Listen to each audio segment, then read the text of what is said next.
Hey guys, I'm Addie Stunkard and I own Juniper Violet Designs.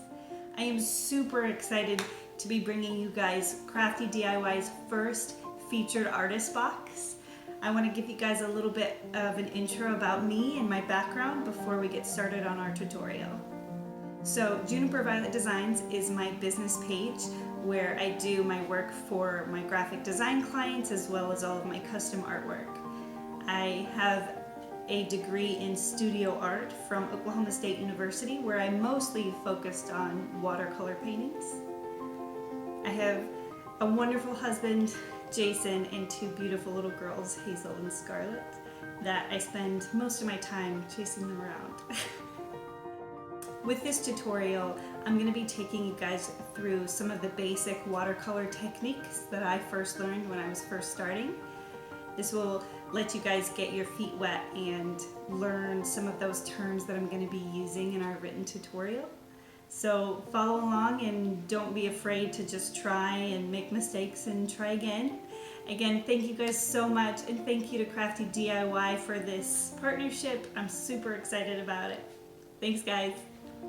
All right, I'm gonna start going through the materials of our box and we're just gonna jump right in. So we've got a couple things to start. We've got our outline. This is what you guys are gonna use to trace your drawing. And I'm gonna go into a little bit more detail here later in the video.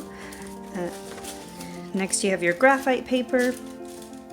I folded it to try to kind of keep it clean in our box, but you have a shiny side and a dull side. The shiny side is what actually has the graphite paper on, and you really need to be delicate with this because it could rub off pretty easily on your paper, so when you're using it, really try not to move it around too much. This is just an envelope that comes with our watercolor card paper.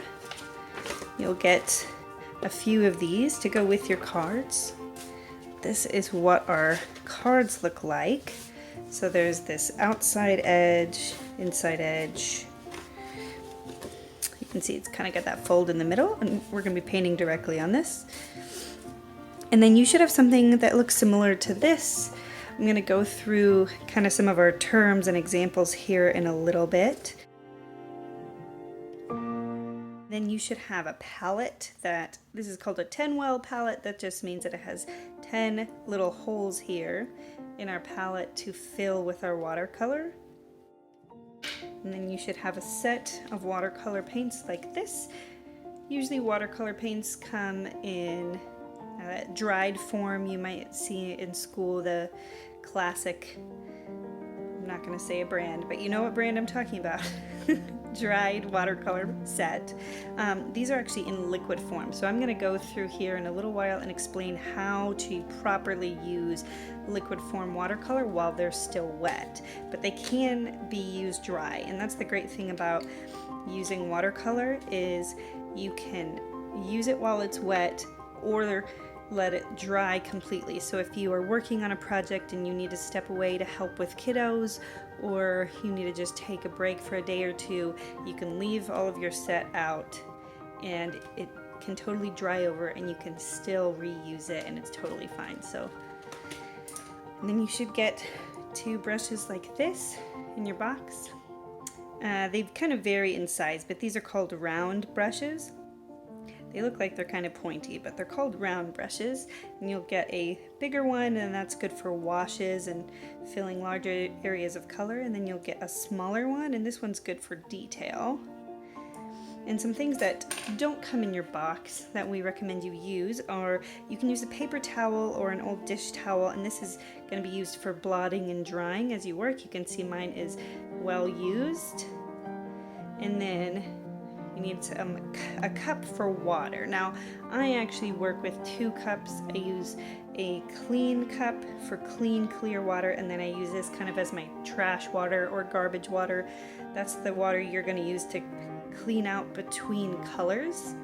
That way you have 1 cup of fresh, clean, crisp water when you're trying to get a really clear color to come through. That way you're not dirtying it with other colors. So as you can see, I've already started I've got some dried out colors here that work perfectly fine, but I do want to show you guys what the difference is with using it liquid versus dried.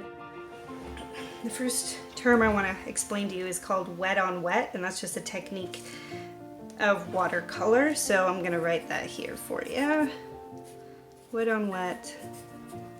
Wet on wet just means you are painting onto a surface that's already wet with clear water, right?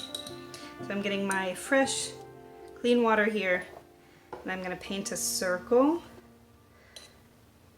And we're going to show kind of how we do our ornament setup. So on the ornament painting, you have a gradient effect, and a gradient effect works when you're using wet on wet.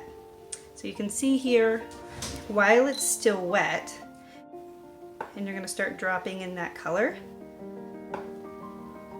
And the way you make that gradient effect is you start on an edge and let that color fade in to the rest of it. And it's really important in watercolor to preserve your whites. What that means is watercolor is like staining a piece of paper. So you can never really unstain something unless you use bleach. And we're not using bleach in this case. So when you're staining a piece of paper, you really need to protect your whites so they stay nice and crisp. So lighter is better. You can always keep working to make it darker. Now with a gradient effect, when you're trying to make a round object look round, you start with kind of this deeper side, and then you do a really thinner line on the opposite edge. And now I'm gonna totally rinse out my brush, and actually I'm gonna dry my brush because I don't want it to be too wet. When it's too wet, then your paper can start to dissolve. So you really don't want to overwork your paper when you're doing this. So right now I'm actually just pulling out that color from the edges back into the middle. And I'm actually drying off my brush as I go. So I really don't want it too wet.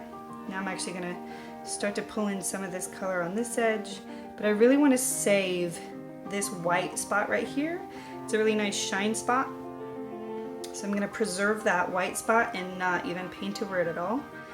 And I'm going to make my paint a little bit more opaque by mixing in more of this pigment, more of this red into the water.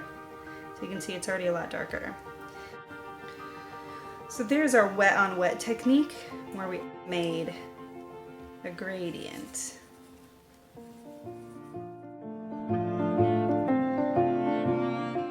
This technique I want to show you guys is a dry on wet. You guys are going to start picking up on my terminology here, but a dry on wet just means we're using a dry brush technique on a pre-wet paper. So a really good example of this is doing some really soft leaves. So while our leaves are wet, we're going to use that wet on wet technique really quick to make another gradient of yellows and greens.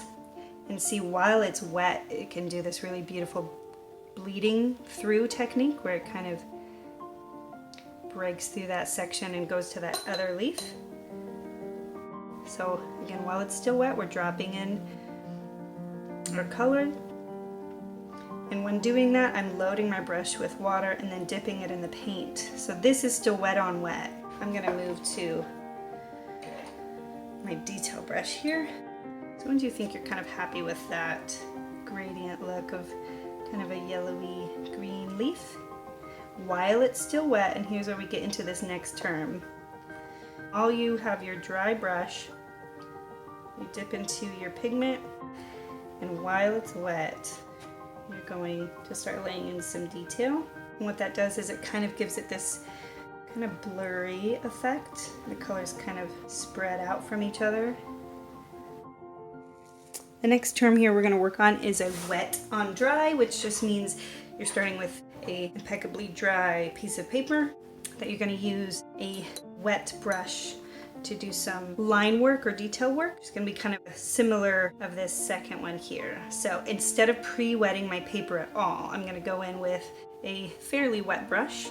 So this gives us kind of a more controlled use of our brush. And each time I'm actually dipping back into that water and adding more paint. So this brush is really full of water up, and then our pigment's down at the bottom. That lets you get some really pretty leaves because it's kind of in between.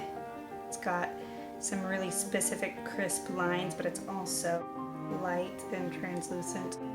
So this is where you start getting your detail in. So one way to do shine spot is you actually leave a section of your leaf totally dry, and that'll give you a little bit of a shine spot feel.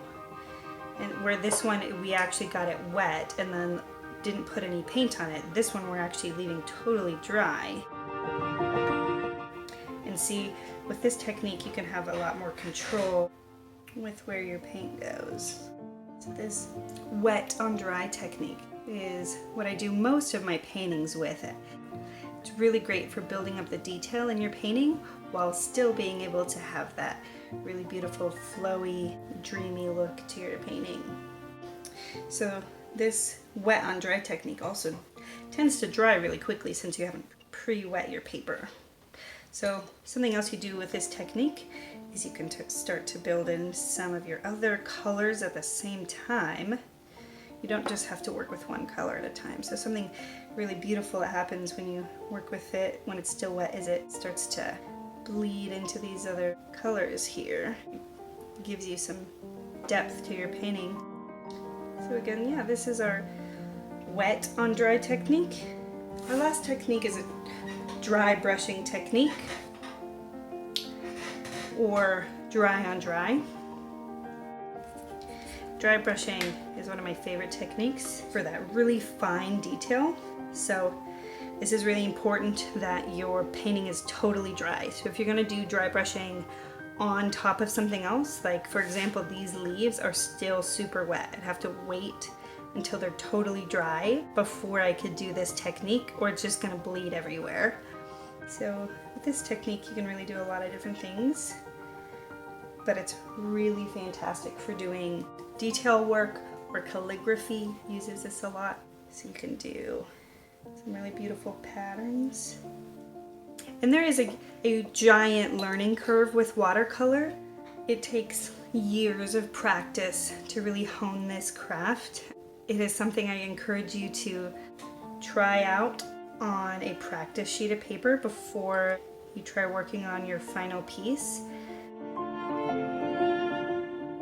And the way that you get these super sharp, crisp lines is by lifting the pressure off of your brush head. So I'm actually barely using the tip of this brush, and I can actually get really wide brush strokes. I'll show you here. I can get really wide brush strokes from this same brush if I just press harder. So the varying pressures in your brush will really change your technique as well.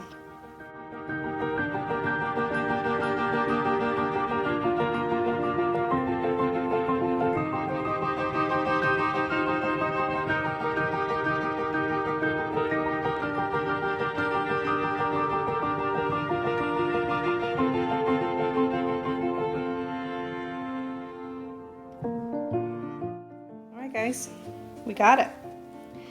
So this is just a little example sheet of some of the terms we're going to be using. We've got our wet on wet with a gradient. We have a dry on wet with some loose detail. You have your wet on dry, which is showing some different highlighting techniques. And then you have your dry brushing technique. I really encourage you to use a practice sheet before you start on these projects, just to get a feel for the paper and a feel for the brush in your hands and how the water works. And there really is a big learning curve with watercolor, as is any painting technique. So just take your time and have fun with it, and give yourself grace that not everybody's painting is going to look totally the same, and have fun with it. Thanks guys. That was it for part 1. Look out for our next video for part 2 of our tutorial. Thanks!